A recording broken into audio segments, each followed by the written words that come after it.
Hello everybody and welcome back to another video. I'm SocietySucks and today I'm checking out the true cost of the royal family explained by CGP Grey. I have no idea just how expensive the British royal family is, but I'm assuming they spend a bunch of money on pointless things, which they do not need. So I guess this video is probably just gonna show how much money they waste.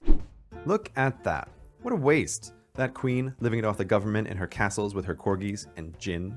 Just how much does this cost to maintain? 40 million pounds. That's about 65 pence per person per year of tax money going to the royal family. Sure, it's still 23 pence short of a complete shield, but it might be more than you want to pay. After all, those are your coins. Why does the queen get to steal them? Well, it's a little complicated. The story starts with this guy, King George III, most well known as the monarch who lost... Why does she get to take them? Because for some reason the British never overthrew the monarchy, never got rid of them, like most people did. And they decided to just keep them. The United States for the empire. Less well known, but far more interesting, is he likely suffered from a mental illness called porphyria, which has the unusual side effect of transforming your poop from its normal boring brown into a delightful shade of purple. But I digress. Back to the reason the royals That's a thing? King George was having trouble paying his bills and he had racked up debt. While he did own huge tracts of land, the profit from their rental was too small to cover his expenses. He offered Parliament a deal. For the rest of his life, he would surrender the profits from the rents on his land in exchange for getting a fixed annual salary and having his debts removed. Parliament took him up on the deal, guessing that the profits from the rent would pay off long term. Just how well did Parliament do from this? Back to the present day, let's compare the profits and losses by using a tenner to represent 10 million pounds. The cost to maintain the royal family today is 40 million pounds per year, but the revenue paid to the UK from the royal lands is 200 million pounds per year. Oh, so it's a 160 million revenue, profit. Subtract 40 million in salary costs equals 160 million pounds in profit. That's right, the United Kingdom earns 160 million pounds in profit every year from the royal family. Doing the math for an individual, 160 million pounds divided by 62 million people is about £2.60.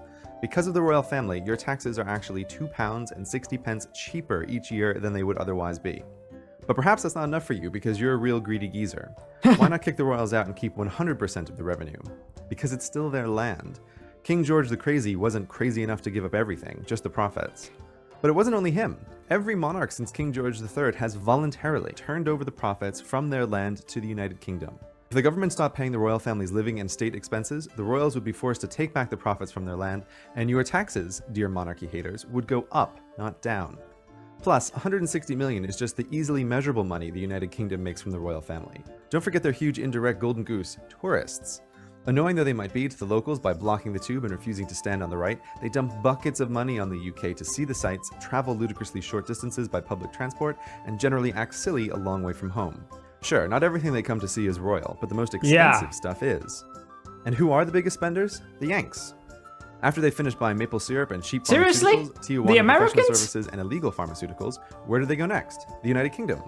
Americans fly across an ocean to see a land filled with castles that aren't plastic. And why do the Americans think France's castles are so boring and stinky and the UK's castles are so awesome? Because real monarchs still use them.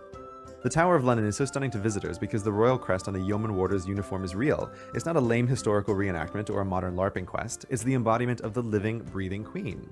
Everywhere you look, she sprinkled fairy dust on banal objects to make them magically attractive to tourists, 12 million of whom visit every year, spending 7,000 million pounds, which suddenly makes those direct profits look like rather small change. But perhaps you don't care that the monarchs are a perpetual gold mine for the United Kingdom. You're a Republican and you dislike the royal family because of their political power. After all, the government derived... They don't really have that much power. The royal family, they're just figureheads. They're basically just a tourist attraction at this point. It's right to rule through the crown, not the people.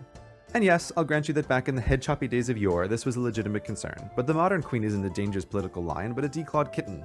Her powers are limited to a kabuki theater act of approving what Parliament wants to do anyway. Remove the royal family from government and fundamentally nothing would be different, except now you wouldn't live in a magical United Kingdom, but a rather dull United Republic of England, Scotland, Wales, and Northern Ireland. AKA, Eswini for short?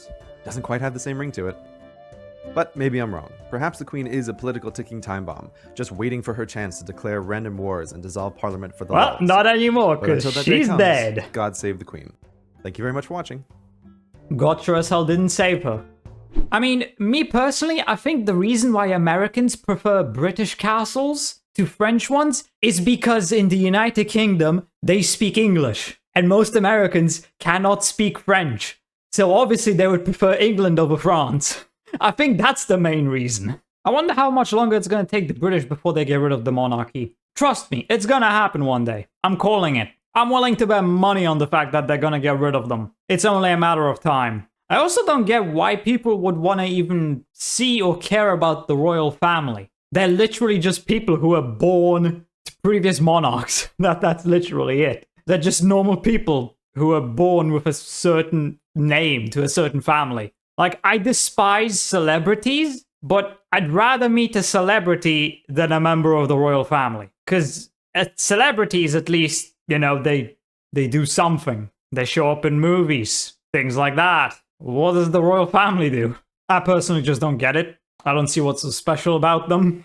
To me, it's just a reminder of a bygone era. But whatever, that's just my opinion. I hope you enjoyed this video. If you did, please consider subscribing and leaving a like. If you want to see more reactions, check out this video right here. And with that, I'll see you in the next video.